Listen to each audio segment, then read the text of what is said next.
नमस्कार साथीहरु। आजको भिडियोमा दुईवटा कम्पनीहरुले चाहिँ जुन नेपालमा चाहिँ अहिले रिइन्स्योरेन्स कम्पनी भन्ने नेपालमा दुईवटा कम्पनी मात्र हो। ती दुईवटा कम्पनीहरुले पनि राइट शेयर निष्कासन गरिरहेका छन्। अब ती दुईवटा कम्पनीहरुले चाहिँ कति पर्सेन्ट जति राइट शेयर निष्कासन गरिरहेका छन् अनि तिनीहरुको सम्भावना कस्तो छ हैन, अहिलेको मार्केटको अवस्था कस्तो छ र तिनीहरुको वित्तीय अवस्थाहरु कस्तो छ, यसै विषयवस्तुसँग रहेर आजको भिडियो हामी चर्चा गर्नेछौँ। यो खासमा कस्तो भने जुन यो नेपालमा चाहिँ नेपाल यो बीमा प्राधिकरणले चाहिँ रिइन्स्योरेन्स कम्पनीहरुलाई चाहिँ चुक्ता पुँजी बढाउनु पर्ने, रिइन्स्योरेन्स कम्पनीको 20 अर्ब चुक्ता पुँजी पुर्याउनु पर्ने जुन यो प्रावधान छ, त्यो प्रावधान अनुसार चाहिँ नेपालका दुईवटा रिइन्स्योरेन्स कम्पनीहरुले पनि अब राइट शेयर अर्थात हक पर शेयरको चाहिँ बाटो यिनीहरूले रोजेका छन् हैन। त्यो मध्येमा पहिलो नम्बरको कम्पनी छ नेपाल रिइन्स्योरेन्स कम्पनी लिमिटेड। अब यसको बजार मूल्य अहिले यो भिडियो रेकर्ड गर्ने बेलामा 827 रुपैयाँ छ हैन। तर यसमा चाहिँ यो अपडेट नभएको हो। तपाईहरुले चाहिँ मसँग टाइम नभएर चाहिँ मैले अलिकति चाँडै चाहिँ यो भिडियो रेकर्ड गरेर आऊ हैन। तपाईहरुले चाहिँ पछि आफै हेर्नु होला। जोस मैले रेकर्ड गर्ने बेलामा यसको भनेको 830 रुपैयाँ छ है। NRIC 830 रुपैयाँ छ, तर 0.84% ले चाहिँ माइनस छ, अहिले चाहिँ यो घटिरहेछ। अब यो कम्पनी भनेको 2020 हैन जुलाई 10 मा चाहिँ लिस्टेड भएको कम्पनी हो। अब यसको पेड अफ क्यापिटल हेर्ने हो भने 13 अर्ब 42 करोड चाहिँ यसको हाम्रो पेड अफ क्यापिटल छ है। यो कम्पनीको पेड अफ क्यापिटल यो छ। अब यसको 52 हप्ताको हाई भनेका 992.2 यसको हाई थियो भने लोमा चाहिँ 595 सम्म पनि पुगेको थियो हैन। अब यसको EPS हेर्ने भने क्वार्टर 3 को रिपोर्ट अनुसार हेर्ने हो भने क्वार्टर 4 को रिपोर्ट आएको छ, 3 को हेर्ने हो भने यसको 5.75 यसको EPS छ। PE यसको 91.38, त्यसपछि रिटर्न इक्विटी हेर्ने हो भने 6.39% रिटर्न इक्विटी छ र बुक भ्यालु हेर्ने हो भने 140 रुपैयाँ 77 पैसा यसको बुक भ्यालु छ है। अब यसको शेयर संरचनाको कुरा गरौँ भने प्रमोटरमा चाहिँ 84% र पब्लिकमा चाहिँ 60% छ। पब्लिकमा एकदम थोरै छ है। अब यसको फाइनान्शियल इन्डिकेटर हेरौँ भने हामीले क्वार्टर 3 को रिपोर्ट अनुसार चाहिँ पेड अफ क्यापिटलमा 9.79% ले वृद्धि गरेको देखिन्छ। रिजर्भ एन्ड सरप्लसमा चाहिँ 7.7% को वृद्धि छ यसमा हैन। अनि त्यसपछि यसको लङ टर्म इन्भेस्टमेन्ट र लोनमा पनि वृद्धि गरेको छ अहिले हैन। त्यसै गरेर टोटल रेभेन्यू पनि वृद्धि गरेको छ, 223.55% ले वृद्धि गरेको देखिन्छ यसमा हैन। इन्कम फ्रम इन्भेस्टमेन्टबाट पनि 21.49% ले वृद्धि गरेको देखिन्छ। टोटल एक्सपेन्सेस भनेको 307.3% को वृद्धि नै छ। नेट प्रॉफिट पनि 23.61% ले वृद्धि गरेको छ हैन। नेट प्रिमियममा 20.79, त्यसपछि EPS मा चाहिँ 12.39% ले वृद्धि गरेको छ। यसले चाहिँ अलिकति थोरै नराम्रो भने बुक भ्यालु घटाएको छ, यसलाई चाहिँ अलिकति सुधार्न जरुरी छ अहिले। अब रिटर्न इक्विटी भनेको 32.97% ले चाहिँ वृद्धि गरेको देखिन्छ यसमा चाहिँ। कम्पनीको हामीले डिभिडेन्ड हिस्ट्री हेर्ने हो भने यसले चाहिँ अहिलेसम्म जो राम्रो डिभिडेन्ड दिँदै आएको कम्पनी हो। यसले चाहिँ राम्रो डिभिडेन्ड दिएको छ अहिलेसम्म हैन।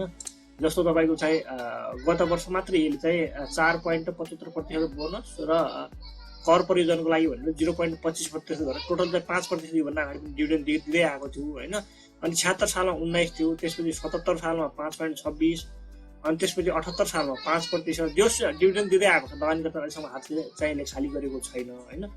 अब यो कम्पनीको राइट शेयरको सम्बन्धमा कुरा गर्ने हो भने यो कम्पनीले पनि 20 अर्ब चुक्ता पुँजी पुर्याउनु पर्ने छ हैन। यसको छ अहिलेको चुक्ता पुँजी भनेको 13 अर्ब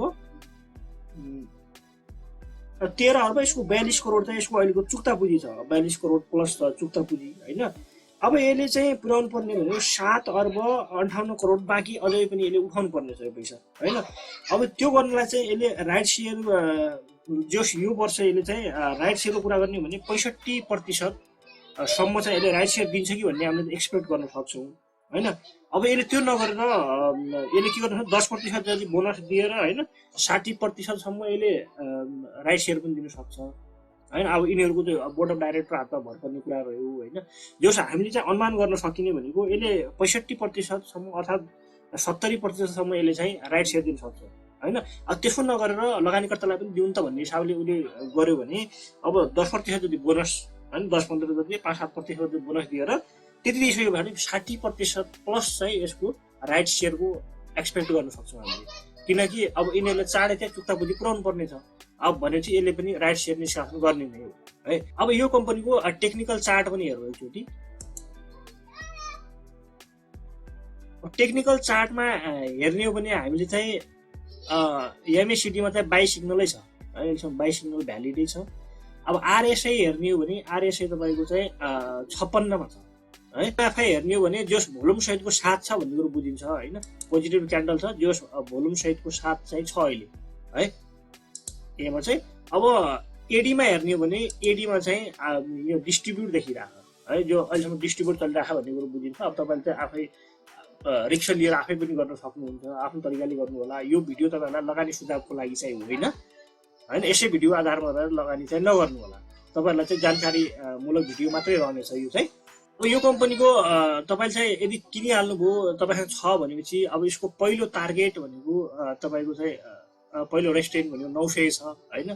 अब दोस्रो रेस्टेन्ट भनेको तपाईँको 951 छ होइन। यदि अब तपाईँले स्टप लस कुरा गर्ने हो भने पहिलो चाहिँ 804 होइन, त्यसपछि हेर्ने हो भने यसको 792 चाहिँ दोस्रो सपोर्ट छ है। अब एचआरएल हिमालय रिइन्सुरेन्स कम्पनी है, अब यसको हेर्ने हो भने अहिले यसको बजार मूल्य मैले भिडियो रेकर्ड गर्ने बेलामा 888 रुपियाँ छ होइन। अहिले चाहिँ 0.34% चाहिँ मूल्य वृद्धि भएको छ होइन। यो पनि 2024 जनवरी 7 मा चाहिँ लिस्टेड भएको कम्पनी हो। यो प्राइस चाहिँ नहेर्नु, फन्डामेन्टल अन्य कुराहरू त जो सेमै रहन्छ, प्राइसमा चाहिँ अलिकति परिवर्तन होला। म अलिकति टाइम नभएर चाँडै रेकर्ड गर्दा आयो चाहिँ। कम्पनी 2024 जनवरी 7 मा लिस्टेड भएको कम्पनी हो। यसको पेड अफ क्यापिटल हेर्ने हो भने 10 अर्ब 40 करोड छ। यसले पनि बिमा प्राधिकरणले तोकेको चुक्ता पुँजी 20 अर्ब यसले पुर्याउनु पर्ने छ। अब झन्डै झन्डै यसले उठाउनु पर्ने पैसा भनेको 9 अर्ब 60 करोड चाहिँ यसले चाहिँ उठाउनै पर्ने छ है। अब यसले पनि राइट सेयर जो निष्कासन गर्नेवाला छ, कति निष्कासन गर्छ एकैछिनमा तपाईँलाई पनि यो फन्डामेन्टल भनिसक्यो, तपाईँलाई चाहिँ म त्यसको बारेमा कुरा गर्नेछु है। अब यसको 52 हप्ताको कुरा गर्ने हो भने हाई र लोमा, हाई भनेको 1019 थियो, लोमा चाहिँ 340 सम्म पनि झरेको थियो। झऱ्यो भने जो लिस्टेड हुने बेला त्यति थियो। अब यसको इपिएस हेर्ने हो भने 12.34 यसको इपिएस छ होइन। पी 71.71, रिटर्न इक्विटी हेर्ने 835% यसको रिटर्न इक्विटी छ है। बुक भ्यालु हेर्ने भने 147.89 यसको बुक भ्यालु छ। अनि अब यसको सेयर संरचना हेर्ने हो भने 70% प्रमोटर र पब्लिक होल्डिङमा चाहिँ 29.40% चाहिँ यसको पब्लिक होल्डिङ छ। लकिङ होल्डिङमा पनि यसको चाहिँ अब स्टाफ भयो, लोकल भयो, अन्य म्युचुअल फन्ड सबै लगाएर चाहिँ यसको जो 0.60% भनेको तपाईँको 6,24,000 किता चाहिँ यसको लक होल्डिङमा छ है। यसको लकिङ होल्डिङ अहिले खुलेको छैन। अब यसको फाइनेन्सियल इन्डिकेटर हेरौँ भने अलिकति यसको फाइनेन्सियल इन्डिकेटर यो पहिलो भर्खरै लिस्टेड भएको भएर पनि हो होइन। क्वार्टर 2, क्वार्टर 3, क्वार्टर 4 सम्म चाहिँ देखाएको छ यहाँ। अब त्यसपछि अर्को वर्षदेखि यहाँ इयर टु इयर ग्रोथमा देखाउँछ। यसको क्वार्टर 4 को रिपोर्टमा चाहिँ जो पेड अफ क्यापिटल पनि वृद्धि भएकै छ होइन। 10 अर्ब पहिला 10 अर्ब थियो भने अहिले चाहिँ 4% बोनस दिइसके पछाडि 40 करोड चाहिँ थपियो है। अब रिजर्भ सरप्लसमा पनि वृद्धि गरेकै देखिन्छ होइन। अनि क्याटास्ट्रोफिक रिजर्भ पनि वृद्धि गरेर देखिन्छ। सबै इन्डिकेटरहरू जो पोजिटिभ नेट प्रफिट पनि वृद्धि गरेकै छ अहिले होइन। इपिएस पनि वृद्धि गरेर देखिन्छ। अब बुक भ्यालु हेर्नु भने बुक भ्यालु चाहिँ पनि वृद्धि गरेको छ अहिले होइन। रिटर्न इक्विटी हेर्नु भने रिटर्न वृद्धि गरेको छ। सबै जो इन्डिकेटरहरू वृद्धि गरेको छ। अब यसको डिभिडेन्डको कुरा गर्ने भने डिभिडेन्ड पनि अहिले चाहिँ 4% योभन्दा अगाडि 79-80 मा चाहिँ गत वर्ष चाहिँ दिइसक्यो है। अब यसको राइट सेयरको कुरा गर्ने हो भने राइट सेयरको यही पनि होला तपाईँको यहाँ के भनेको छ, हिमालय इन्सुरेन्सको साधारण 80%सम्म हकबाट सेयर जारी गर्ने भनेर यसले चाहिँ यहाँ घोषणा गरिसकेको छ। यहाँ छ हिमालय इन्सुरेन्सको साधारण सभा आह्वान 80% हकबाट सेयर जारी गर्ने भनेर यहाँ तपाईँको 80% यसले चाहिँ घोषणा गरिसकेको छ होइन। यो चाहिँ योभन्दा अगाडिको चाहिँ डिभिडेन्ड हो। यो वर्ष चाहिँ डिभिडेन्ड अहिलेसम्म यसले चाहिँ डिभिडेन्ड भन्दा पनि यसले राइट सेयर दिनेवाला छ। अब यसको राइट सेयरको कुरा गर्ने हो भने अब यसको 10 अर्ब 40 करोड यसको चुक्ता पुँजी छ। यसले चाहिँ पुर्याउनु पर्ने भनेको 20 अर्ब हो। अब यसमा 9 अर्ब 60 करोड यसले चाहिँ फेरि थप्नु पर्ने थियो होइन। अब यसले के गर्न सक्छ भने सिधै यसले चाहिँ डिभिडेन्ड यो वर्ष नदिएर 90% प्लस चाहिँ यसले चाहिँ राइट सेयर निष्कासन गर्न सक्छ होइन। यदि अब त्यो गरेन भने यसले 10-15% जति चाहिँ हामीले डिभिडेन्ड बाँडौँ अनि त्यसपछि चाहिँ बाँकी रहेको राइट सेयर निष्कासन गरौँ भनेर पनि यिनीहरूले चाहिँ निर्णय गर्न सक्छन् होइन। त्यो हो खासमा। अब हामीले चाहिँ यसमा चाहिँ यसले 10% अथवा 15% जति यसले चाहिँ डिभिडेन्ड अथवा बोनसको रूपमा दियो भने पनि हामीले 80% चाहिँ यसले घोषणा गरेकै छ होइन। यो त हामीले एक्सपेक्ट गर्ने भइहाल्यौँ होइन। अब त्यो नभएर पनि यसले यो वर्ष डिभिडेन्ड दिएन, यदि यसले डिभिडेन्ड नदिएको खण्डमा चाहिँ हामीले चाहिँ 90% प्लसको चाहिँ हामीले एक्सपेक्ट गर्न सक्छौँ यसको राइट सेयरको सम्बन्धमा कुरा गर्ने है। अथवा 80%ले पनि यसले पुग्दैन, यसको यो के भन्छ 20 अर्ब त पुग्दैन, यसले डिभिडेन्ड दिनै पर्ने छ होइन। यदि डिभिडेन्ड दियो भने पनि यसले चाहिँ अब यदि डिभिडेन्ड दिइहाल्यो भने पनि 80% त हामीले पाउने नै हो होइन। 80% राइट यसले निष्कासने गर्छ। अब डिभिडेन्ड नदिएर यसले चाहिँ जो चुक्ता पुँजी प्रणाली 80% नपुग्ने भए हुनाले यसले 90% प्लस अर्थात् 90%सम्म चाहिँ यसले यो वर्ष चाहिँ राइट सेयर निष्कासन गर्न सक्छ होइन। अब यसको चार्टमा एकचोटि हेरौँ।